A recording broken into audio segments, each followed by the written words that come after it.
Hello అందరికీ welcome to the homely chef. ఈరోజు మన ఛానల్లో గోంగూర చికెన్ ఎలా చేయాలో చూద్దాం రండి. ముందుగా ఒక కడాయిలో కొంచెం ఆయిల్ వేసుకొని ఇందులోని క్లీన్ చేసుకున్న గోగాకును వేసుకొని మొత్తాన్ని ఒకసారి బాగా కలుపుకొని దీనికి మూత పెట్టేసి కొద్దిసేపు ఈ ఆకునంతా బాగా వాడ్చుకోండి. నేను ఇక్కడ వీడియోలో చూపిస్తున్నాను చూడండి అండి. ఈ విధంగా ఆకు అనేది మెత్తగా వాడిపోవాలండి. తర్వాత ఈ ఆకు కొంచెం చల్లారినాక మిక్సీ పట్టుకొని పక్కన పెట్టుకోండి. తర్వాత ఇంకో కడాయిలో కొంచెం ఆయిల్ వేసుకొని ఆయిల్ హీట్ అయిన తర్వాత ఇందులోనే బిర్యానీ ఆకు, చెక్క, లవంగం, 2 to 3 గ్రీన్ చిల్లీస్, ఒక ఆనియన్, కొంచెం కరివేపాకు మొత్తం వేసుకొని ఒకసారి ఈ ఆనియన్స్ని ఫ్రై చేసుకోండి. ఈ ఆనియన్స్ అనేది మనకి త్వరగా ఫ్రై అవ్వడానికి ఇందులో నేను కొంచెం సాల్ట్ వేసుకున్నాను అండి. సాల్ట్ వేసుకొని ఈ ఆనియన్స్ మొత్తాన్ని బాగా ఫ్రై చేసుకోండి. ఈ ఆనియన్స్ అనేది లైట్ గోల్డెన్ బ్రౌన్ కలర్ రావడానికి స్టార్ట్ అవ్వే ముందే ఇందులో ఒక టమోటా యాడ్ చేసుకొని మొత్తాన్ని మిక్స్ చేసుకొని ఇందులోనే కొంచెం పసుపు వేసుకోండి.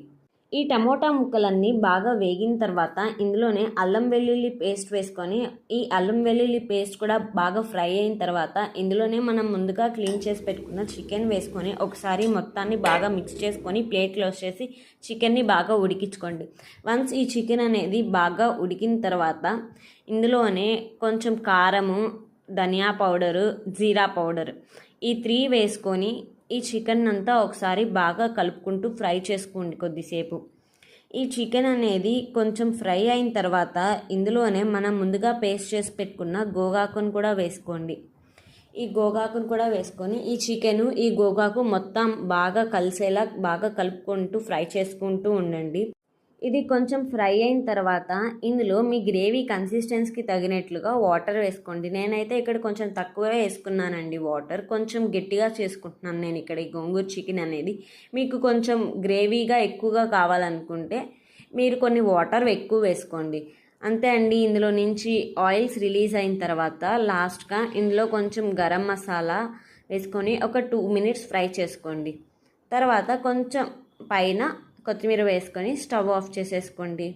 అంతే అండి. ఎంతో టేస్టీ అయిన గోంగూర చికెన్ రెడీ అయిపోతుంది. ఇది ప్లెయిన్ వైట్ రైస్లోకైనా బాగుంటుందండి, లేకపోతే బగారా రైస్లో కూడా చాలా బాగుంటుంది.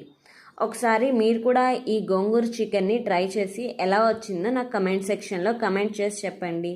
మీకు ఈ వీడియో నచ్చినట్లయితే లైక్ చేసి, షేర్ చేసి, సబ్స్క్రైబ్ చేసుకోండి.